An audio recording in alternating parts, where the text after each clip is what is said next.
Okay, overthinking. Let's talk about it.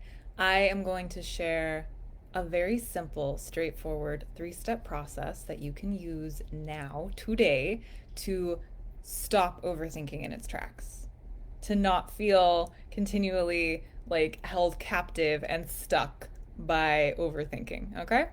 And the practice is really going to shift your perspective on overthinking, and you'll be able to use it as a resource to learn more about yourself and to actually bring more um, joy and vitality and wholeness into your life rather than, like I said, feeling super stuck by this process, this pattern. So that's where we're going today. Okay. Let's start with this though, all right? Just to like establish a baseline for ourselves. What has overthinking taken from you? Just kind of pause and hold that for a second. What has overthinking taken from you? All right?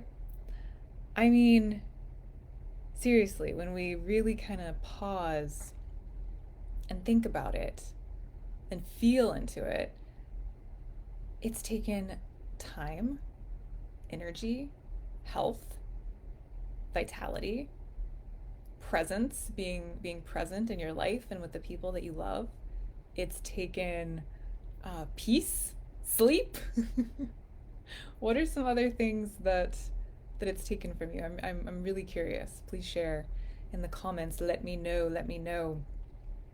I mean, really, overthinking, it wreaks havoc on our physical, emotional, and mental health, and it definitely leads us straight to burnout, right? Among many other things.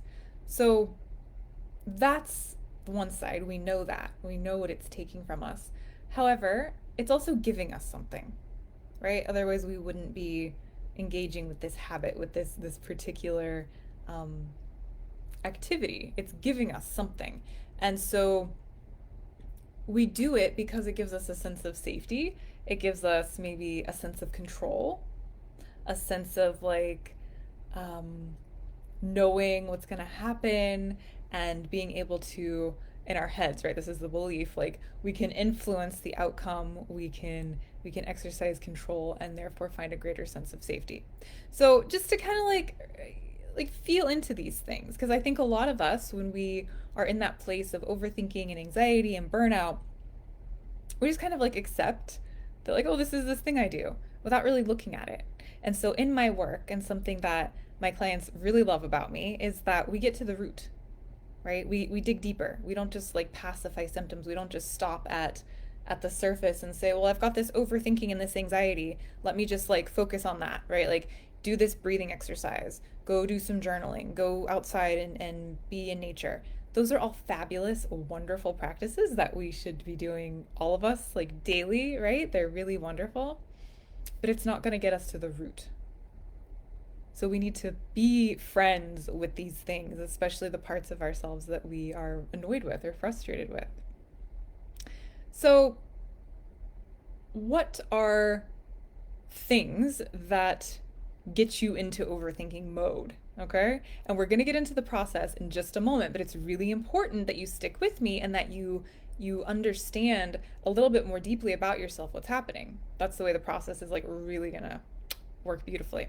So, what are the things that send you into overthinking mode? I bet that there is a common theme or a pattern to the topics, the situations, the people, the company that you're around. And so just what are those things for you? What are the things that send you into overthinking? I know for me, some things that used to really send me into that place of overthinking and anxiety were anything related to my health. Having to set boundaries with people used to be like, oh my God, let me just have a freaking panic attack now. Um, what else? Feeling weird, feeling like I was weird or different from others because I am such a deep feeling sensitive woman whose values uh, are not mainstream values, right? Like I value a very natural, wholesome life and not engaging in things that are normal that aren't actually supportive to my well-being and health. So these are the things that used to send me into overthinking. And so overthinking, it's a conflict, right? It's an inner conflict between what you actually need and want, what would be natural and supportive to you, and what you believe is expected of you, what you believe is the normal thing to do as directed by society, your family, etc. So there's this inner conflict between what's right for you and what you perceive to be right in general. Okay? And that is the more acceptable thing that you believe will secure your sense of safety, belonging, contentment, and joy. And so I'm curious what's coming up for you. Does any of this resonate so far? Share with me your experiences. So, overthinking comes up when we feel that our sense of safety, belonging, contentment, and joy are in jeopardy somehow. Okay. So we go into that overthinking as a way to prepare ourselves. We overanalyze, we hypothesize, and we do our best to ensure that the next steps that we are taking are going to meet that sweet spot of ensuring that we're doing the thing that would be considered the like popular, acceptable choice by others, and also maybe still sort of kind of having what we want. Yeah, so it's like that's where the anxiety comes in and the people pleasing and this just like, you know, being so overly aware of others and trying to stay 10 steps ahead and it's freaking exhausting. Yeah? Yes. So what do we do? All right. Here we go. Ready? This is a simple process that we can use. All right. Step 1, you are going to begin to recognize that the overthinking is happening. Just that's it. That's simple. And that right there is powerful enough to often like really stop it in its tracks or at least like slow it the heck down. So recognize that it's happening. Bring awareness to the cycles going on in your head and shift into just observing them rather than being so involved with them. Yeah. And there's a difference. It's a subtle difference, but there's a difference between just being aware and like being involved. Okay? Then you're going to breathe and pause. And then you're going to identify the conflict. So overthinking arises because of an internal struggle or conflict. What's the story that you're telling yourself? What is at the center of the overthinking right now? So really dig deep here because it's probably not what it appears at the surface level. So, for example, if something medical related has you overthinking and anxious, it's not just the issue at hand. It's not just that medical issue at hand, but something deeper than that. What does that issue represent?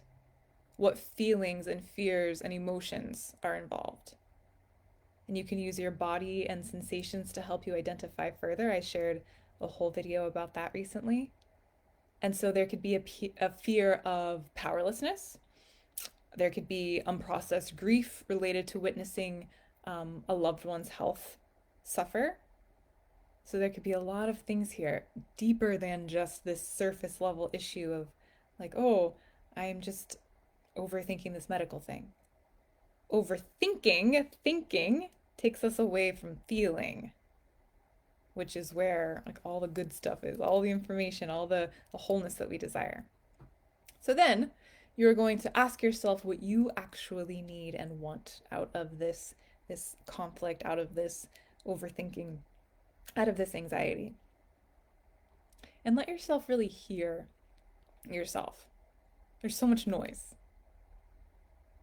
Let yourself hear yourself without the extra chatter and people pleasing or anxiety that's often associated with overthinking. And then finally, last step, you're going to follow through. Follow through on that need. Follow through on the need that you recognized and that you heard when you asked. Follow through so that there is this relief and wholeness that comes. And so that's it. That's it.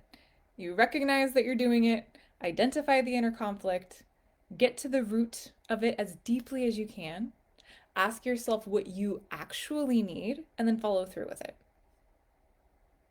Action alleviates anxiety, And aligned action brings wholeness so that your life continues to be this stream of beautiful choices that you've made from here that support you and what you need. And then there's less instances overall of of of situations that trigger overthinking and that trigger anxiety. So let the overthinking be a resource, not a foe. Let it be a resource and a tool. And with practice and a systematized way of bringing stability into your life, into yourself to build self-trust, and with a process for deepening into relationship with yourself, all of this becomes easier and easier and more automatic until, like I said, the episodes of overthinking become way less. And these are things that we cover in great detail in my signature program, the InnerSpark method.